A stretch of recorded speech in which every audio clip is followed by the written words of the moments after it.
Seguimos en directo en Cuestión de Prioridades. Arranca una semana en la que los agricultores mantienen el pulso, van a seguir protestando en las calles. Hoy la Comunidad de Madrid ha sufrido cortes de carretera y retenciones en algunos puntos. También la A6 en la provincia de León, aunque es verdad que con menos intensidad que la semana pasada. Está prevista una gran tractorada en Valladolid el miércoles, por cierto. Las principales asociaciones de agricultores y plataformas independientes mantienen su calendario de movilizaciones hasta que no se resuelvan sus reivindicaciones. A esto se suma la huelga indefinida de algunas plataformas de transportistas y el sector pesquero también se plantea sumarse a la rebelión del campo. Está con nosotros una de las organizaciones agrarias más representativas que ha convocado estas protestas. Está con nosotros el presidente nacional de Asaja, Pedro Barato. ¿Qué tal? Buenas noches. Hola, buenas noches. Usted lleva casi 30 años como presidente de Asaja. ¿Esta es la mayor crisis que ha vivido en estas 3 décadas? Bueno, hemos vivido crisis en sequías, hemos vivido crisis cuando la integración de España en Europa año 86, donde los datos no eran los correctos. Quiero recordar aquellas cifras que se daban de leche que no eran reales, pero bueno, nos hemos ido adecuando. Esta es una crisis que o se para o desde luego el campo español y el campo europeo puede sufrir un revés tremendo. Algunos piensan que ustedes han llegado un poco tarde, porque primero fueron los países europeos los que salieron a la calle, después estas movilizaciones espontáneas, que no estaban amparadas, digamos, por los sindicatos. ¿Se han quedado un poco atrás los sindicatos agrarios? Yo soy bastante realista en mis principios primarios. Lo que hace falta es llegar. Llegando es lo más importante. Y desde luego no oirá usted de mí ninguna crítica hacia aquel que de una forma o de otra reivindique problemas que tiene el sector agrario. Por lo tanto, estamos aquí con nuestro calendario. No es fácil organizar 3 organizaciones, no son excusas. Estamos aquí para intentar solucionar los problemas que tienen. Cuando hablan de plataformas independientes por vía WhatsApp, etc., ¿usted cree que son independientes, que no hay intereses políticos detrás? Yo todo lo que sea defender al sector agrario, con la tabla reivindicativa que tenemos, con los problemas que tiene el sector agrario, vengan de donde vengan, respeto absoluto y a sumar. ¿Y le preocupa que los agricultores salgan a la calle con esas tractoradas masivas? Esto nunca antes había pasado, es verdad. Yo no sé si los sindicatos tienen que hacer alguna reflexión sobre su representatividad en el campo o esto es algo excepcional. Bueno, vamos a ver. Primero, no somos ningún sindicato. Somos una organización profesional agraria. Los sindicatos agrarios, es verdad que lo decimos los medios de forma muy común, pero profesional sopas. Entonces, vuelvo a insistir. Todo aquel que salga para defender al sector agrario tiene nuestro respeto y nuestro apoyo. Lo demás, pues cada uno que saque sus conclusiones. Y yo creo que hay bastantes conclusiones que se pueden sacar. Bueno, algunos partidos políticos ya las sacan, ¿eh? Bueno, yo lo único que digo es que algunas conclusiones se pueden sacar de aquí para atrás, pero desde luego me gustaría dar mensajes de soluciones, no de otras historias que desde luego... Venga, pues vamos con las soluciones. Es verdad que Europa ya reculó la semana pasada con los pesticidas, pero ¿qué tendría que cambiar? ¿Qué medidas concretas tendrían que echarse para atrás para que se frenen estas protestas? Porque es verdad que son muchas las exigencias que ahora mismo están en el campo. Mire, una política agrícola común que tenía que comenzar en el año 20. Estamos en el 23, ya en el 24 y es el primer año de aplicación. El año pasado fue el primer año. Ya pasa algo, porque el periodo de 7 años ya está cojo. Dijimos en aquella época que los planteamientos que estaba haciendo Europa no era para la agricultura, era para otras historias y lo hemos visto como el señor Timmermans, el vicepresidente de la Comisión, pues quiere dibujar una Europa verde, una Europa que yo llamo del país de Heidi, para los que tienen unos pocos de años, país de Heidi, y que está muy bien, todo eso está muy bien, pero ¿qué queremos? ¿Que los demás todo venga de terceros países o de otros países? Hay que ayudarles a esos países a desarrollarse, pero se tienen que desarrollar con las mismas reglas del juego. ¿Qué es lo que han hecho? Pues lo que han hecho es que han hecho una política de limitaciones, de prohibiciones, y lo que hace 3 años no se podía hacer, ahora ya la señora von der Leyen, pues como se ha comido el pony, el lobo en su casa, pues ahora ya reculamos el lobo. No se podía, el tema de los fitosanitarios, oiga, que nosotros somos los que guardamos el medio ambiente. El tema de los fitosanitarios dicen que más del 50% no, ¿y por qué no el 70%? ¿Y por qué no el 30%? ¿Alguien lo ha estudiado? ¿Alguien ha contado con nosotros? No. Hay una ley de bienestar animal que dice que la granja de pollo de 33.000 a 11.000. ¿Y quieren que el pollo esté más barato? Imposible. Hay situaciones en donde todo lo que es esa política, que es bastante absurda, y bueno, me imagino que iremos desgranando. ¿Quién sabe mejor lo que es la rotación de cultivos? ¿Un agricultor de León o un señor de un despacho en Bruselas? Oiga, dejemos también que la gente haga, que él sabe si tiene que plantar maíz o no tiene que plantar maíz, si lo tiene que rotar o no lo tiene que rotar. ¿Qué barbaridad es esta de que al lado de los arroyos hay que dejar 30 metros? Pero si hemos abandonado 1 millón de hectáreas en España de cultivo y de aprovechamiento de este último año, no tienen bastante. Por lo tanto, creo que son políticas no consensuadas, y que ahora, con todo este lío que se ha formado en Europa, ahora ya sí podemos hacer. Yo creo que eso es una auténtica barbaridad. Oiga, hable usted con los agricultores, hable usted con las universidades, hable usted con los veterinarios, hable usted con quien sabe de esto. Porque no se habló. Para elaborar esta nueva PAC, entendemos que el campo no fue un interlocutor válido. La señora von der Leyen no habló con nosotros, no habló con nosotros. Y aquí en España, lo único que ha sido correa de transmisión de Bruselas aquí, y con nosotros se nos informaba de lo que negociaban con las comunidades autónomas. Pero nosotros no puede decir nadie que nosotros hemos estado negociando esta política agrícola común en el Ministerio de Agricultura. No hemos estado negociando. Se nos informaba de lo que había. Luego, correa de transmisión a lo que son las comunidades autónomas. Mire, pondré varios ejemplos. La ley de la restauración de la naturaleza. La voy a resumir muy fácil.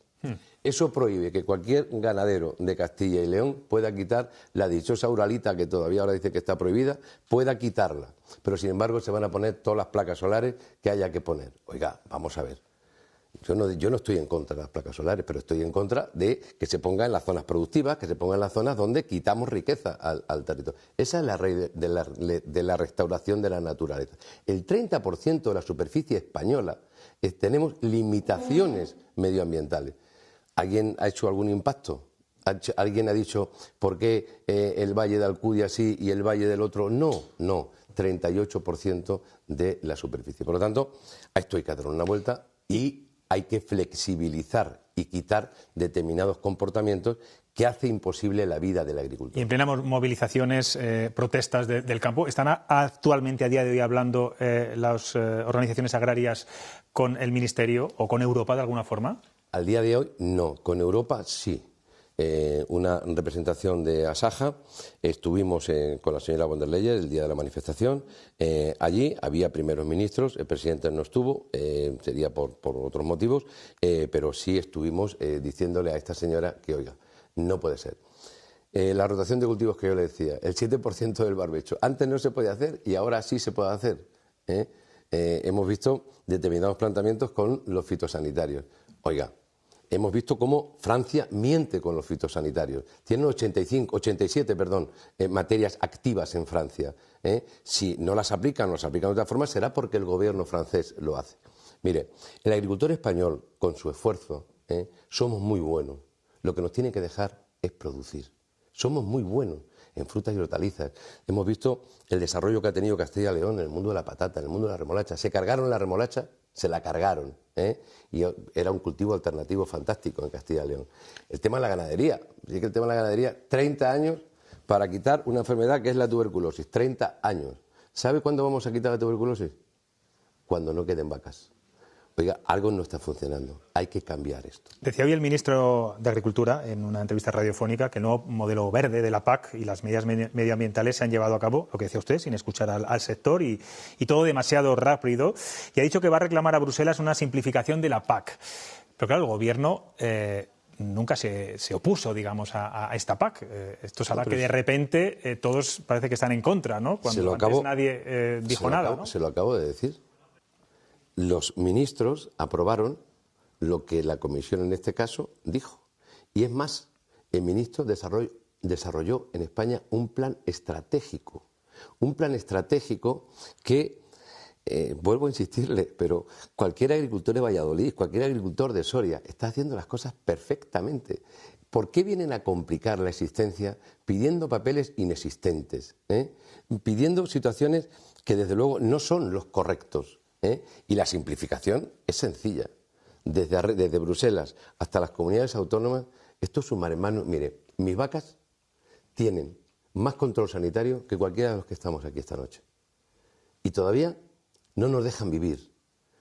Pero yo creo que hay situaciones en las que reconocer los errores yo creo que merece la pena. Y Europa creo que tiene que tener y mirar por esa soberanía alimentaria. No podemos depender. Yo soy partidario de que a Ucrania hay que ayudarle. Le acabamos de dar 50.000 millones a Ucrania. Pero tristemente está muriendo mucha gente en Ucrania. ¿Ustedes han visto algún barco hundido de cereal? ¿Ustedes han visto algún camión de cereal hundido? Analicemos las cosas. Porque esto, decía el ministro esta mañana, bueno, es que los ganaderos... No, mire usted, los ganaderos queremos que haya un equilibrio entre que el agricultor pueda vivir y que el ganadero pueda hacerlo. Y todo depende de Europa, porque claro, el tema de la ganadería, por ejemplo, en el caso de Castilla y León, con el tema del lobo, la ministra de Transición Ecológica ha tomado ciertas medidas que tienen a los ganaderos levantados en... Eso es la mayor barbaridad que se ha cometido desde el punto de vista político. Es como si decimos que el voto de Castilla y León es vinculante para el plátano de Canarias. Pues mire usted, los canarios sabrán lo que tienen que hacer con el plátano, ¿no? Aquí hicieron trampa, repitieron la votación, tuvieron que coger votos de alguna ciudad autónoma.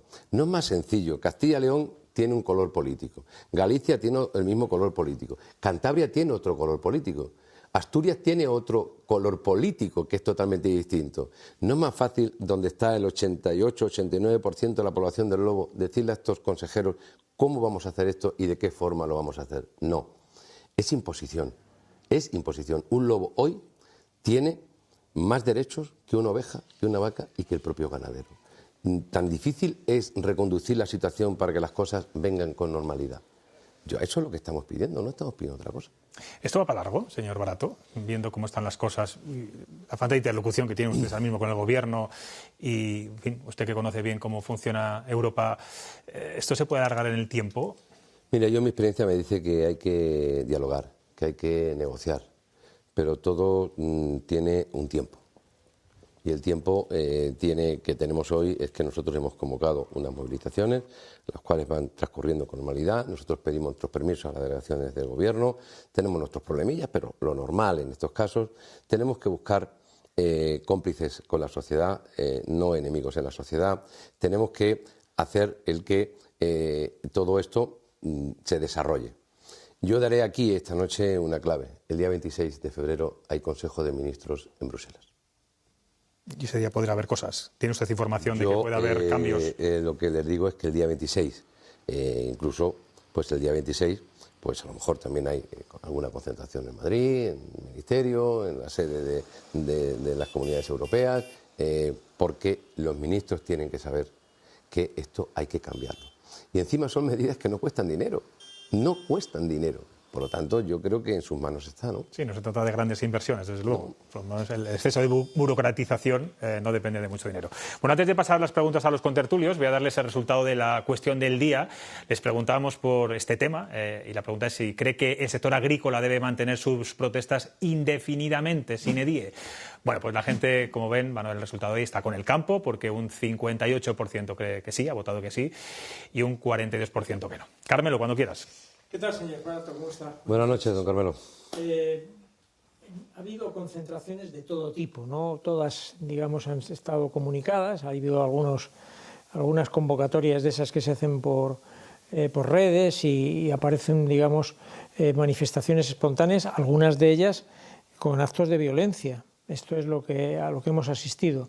Y hemos escuchado también algunos lemas en esas manifestaciones que nos indican que de alguna manera la ultraderecha o algunos elementos de ultraderecha han tratado de patrimonializar la protesta de los agricultores.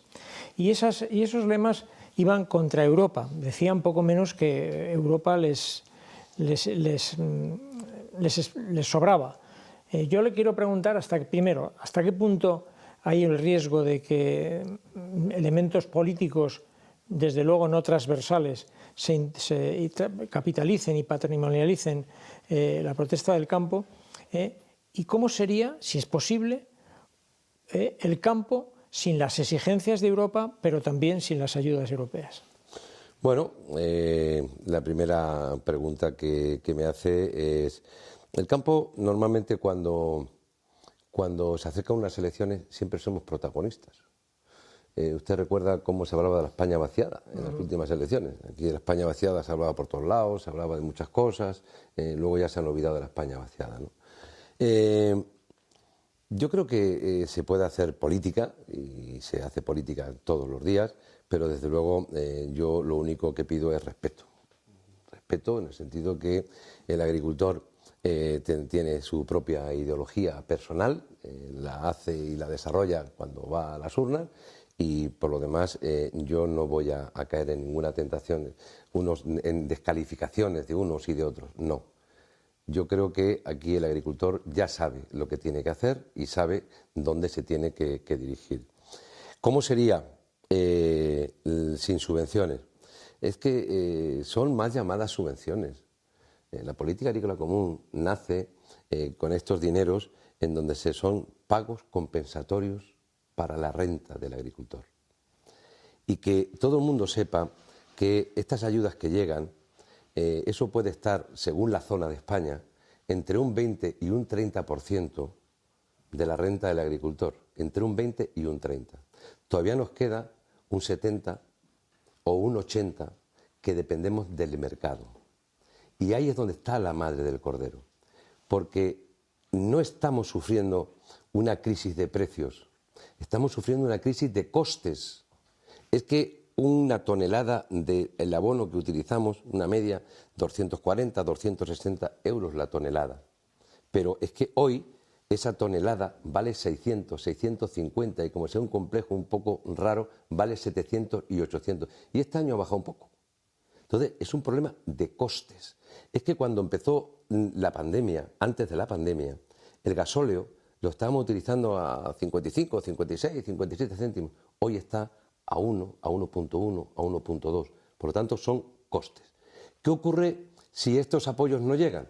Pues mucha gente está diciendo, bueno, que no lleguen, pero que yo tengo que cobrar por lo mío, como mínimo, un poquito más de lo que me cuesta producirlo. Como mínimo. Porque todas estas leyes que se están poniendo, todas estas historias, al final, esto sería sencillo. Un tercio para el que lo produce beneficio, un tercio para el que lo transforma y un tercio para el que lo vende. Pero aquí, esta cadena que tenemos es una cadena muy débil. Siempre todo es a costa del primero. Y eso no puede ser. Pero el problema está en la cadena. Claro. Cuando habla el presidente de reforzar la ley de la cadena alimentaria, eso está demostrando que no funciona. Pero ¿qué habría que reforzar? ¿Mayores controles? ¿Estamos hablando de eso? Bueno, entre otras cosas, si esto es sencillo. Yo siempre pongo ejemplos bastante gráficos. Yo soy muy de pueblo. Mire, la Guardia Civil ha dicho que no podemos ir a más de 120 por la carretera. Y tenemos una señal. Prohibido ir a más de 120. Si vas a más de 120, o tienes el radar o tienes la Guardia Civil que te para. Te pone una sanción y te quita 4 o 5 puntos, según la velocidad que vaya. El problema es que sí, está el 120 está ahí, pero no hay guardias, no hay radares, no hay nada. No hay sanciones tampoco. No hay sanciones. Por lo tanto, oiga, y luego hay un problema.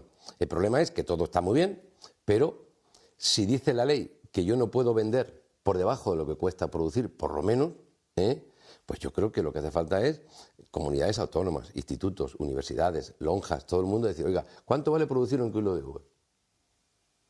Tanto. Según sea en La Rioja, o sea en la Ribera, según sea en La Mancha. Oiga, pues por debajo de esto no se puede pagar las uvas. Y luego hay otra cosa más, es que todos los productos perecederos hay que pagarlos antes de 30 días. Como máximo 30 días. Por lo tanto, en la cadena, lo que está bien en la cadena es que el eslabón más débil que somos nosotros es poder estar rompiendo. Gabriel. Buenas noches, señor Buenas noches. Comentabas que estáis en contacto, ¿no?, con la señora, con Europa, con la señora von der Leyen. Pero ¿están en contacto también con sus homólogos franceses o con otras organizaciones? ¿No cree que sería más eficiente ir un poquito todos a una, ya que al final la última palabra la tiene Europa? O vamos un poquito como Quijote contra los molinos. Yo como presidente de ASAJA pues tengo mucho contacto con donde se aglutinan las organizaciones europeas, que es el COPA, el Comité de Organizaciones Profesionales Agrarias, y evidentemente que la presidenta ahora mismo del COPA es una presidenta francesa. Tengo muy buenos amigos en Italia, muy buenos amigos en Portugal, y no olvidemos que este fenómeno que se ha producido en España también se ha producido en Portugal, también se ha producido en Italia, en Francia. Perdón, discúlpeme, señor Rato, pero más allá de tener amigos aquí y allá, ¿están ustedes de alguna manera coordinando? Bueno, estamos coordinando. Con los franceses poco. Con los franceses poco. Con los franceses poco, porque el modelo puede resultar muy ahí en los medios y tal, pero no olvidemos que los franceses no los hemos comido. O sea, es que nos los hemos comido. En fruta y hortalizas nos los hemos comido, en vino nos los hemos comido. Y bueno, los intereses, algunos son comunes, como es la flexibilidad de la PAC y determinadas situaciones que desde luego la Comisión se hace, pero cuando hablamos de mercado ya tenemos que hablar con otras características y tenemos que hablar de otra forma, ¿no? Pero sí tenemos contacto. Yo participo la próxima semana en un encuentro en el Parlamento Europeo con la CAP, que son los portugueses, con Coldiretti y con la Confagricoltura italiana, y vamos buscando con lo que siempre yo por lo menos he hecho en mi vida, ¿no? Que lo que nos une los mediterráneos, tratar de decirle a Europa que aquí tenemos sequías, que aquí tenemos problemas de agua, que aquí tenemos otro clima y que desde luego las políticas no pueden ser generalistas para todo, sino que hay que ver la idiosincrasia que tiene cada campo y en este caso los agricultores españoles, ¿no? Pilar. Señor, ay, por Dios, me he olvidado el nombre, Barata. Estaba pensando a Saja, me salió mal. Yo tenía apuntado aquí tres asuntos que son estos días recurrentes cada vez que salen agricultores o ganaderos o tractoristas para explicar cuál es su situación. Y son tres palabras que usted también ha pronunciado. Una son los costes, otra es los controles que tienen que cumplir los españoles y los miembros de la Comunidad Europea, que sin embargo no se les exige a terceros países, en nuestro caso, por ejemplo, a Marruecos, que no los cumplen. Y tercero, algo que no he mencionado todavía, intermediarios. Sobre todo se quejan los agricultores de que ellos, el producto que ponen en circulación, a lo mejor, un ejemplo concreto que vi hoy el otro día, 35 céntimos se convierten en 4,5 euros en una gran superficie. Es decir, ¿qué soluciones hay para estos tres problemas que parece que son los principales en este momento, más allá de la política comunitaria y más allá de los grandes proyectos, son los que están en el día a día del agricultor y del ganadero? Bueno, pues Pilar, puedo empezar por cualquiera, ¿no? Pero desde luego el tema de costes ya lo he puesto ahí, ¿no? En segundo lugar, si la cadena fuera de verdad y la cadena funcionara, por lo menos se vería quién se lleva el dinero. Nosotros hemos llegado a proponer hasta que se ponga en la etiqueta lo que se le ha pagado al agricultor y lo que el consumidor está pagando. Pero has puesto ejemplos de productos, pero ahora hemos visto estos días el limón tirado por los suelos, tirado por los suelos. Y tirado por los suelos, sin llegar a coste de producción, lo hemos visto en los lineales a 1,20, a 1,30. Yo creo que a algunos se le tenía que caer la cara de vergüenza de estas situaciones, ¿no? Por lo tanto, los costes están ahí, y por eso yo he dicho antes que no es un problema de precios, es un problema de costes, y luego, por otro lado, que haya una trazabilidad, que veamos lo que está ocurriendo. Estamos viendo ahora con algún producto estrella nuestro, es lo que hay. Y luego, el tercer punto, que es un tema que lo estamos diciendo, que nosotros queremos que los pueblos se desarrollen, porque creo que es mejor. Pero, oiga, no haga usted trampa. Es que hemos tenido que denunciar este verano cómo sandías de Marruecos, hemos tenido que denunciar nosotros que estaban producidas con productos que la Unión Europea y en particular España tiene prohibidos. Oiga, controles suficientes, y que lo mismo que me piden a mí, yo creo que hay que pedirle a los demás. Se ha liado un lío de este año con el tema del salario mínimo interprofesional. Que quede claro que nosotros no estamos en contra de que un trabajador se le suba el 3, el 4, el 5, el 6, lo que haya que subirle. Lo que estamos en contra es que con ese 3-4% la nómina del coste del trabajador se agranda una barbaridad, y eso es lo que el Estado está recaudando. O sea, comparamos salarios mínimos, estamos en Europa, ¿no? Pues hay países en Europa que tienen un salario específico para la restauración, para la agricultura, para la construcción. Por lo tanto, hay que clarificar, hay que clarificar todo. Y en este caso, el tema de los países que se está importando, eso es una auténtica vergüenza. Señor Barata, hablaba usted que algunos quieren que el campo de España sea como las montañas de Heidi. Ojalá, ¿no? Porque allí pastaban a sus anchas las cabras y el abuelo de Heidi no tenía ningún tipo de control ni había nada. En fin, usted me ha entendido, ¿no? Vale, sí, me ha entendido. Bueno, de las manifestaciones del campo vamos a las sociales y culturales, como la que se celebró en Valladolid el pasado viernes, el Día de los Goya. Lo ha plasmado Chema Nieto en su mesa de dibujo.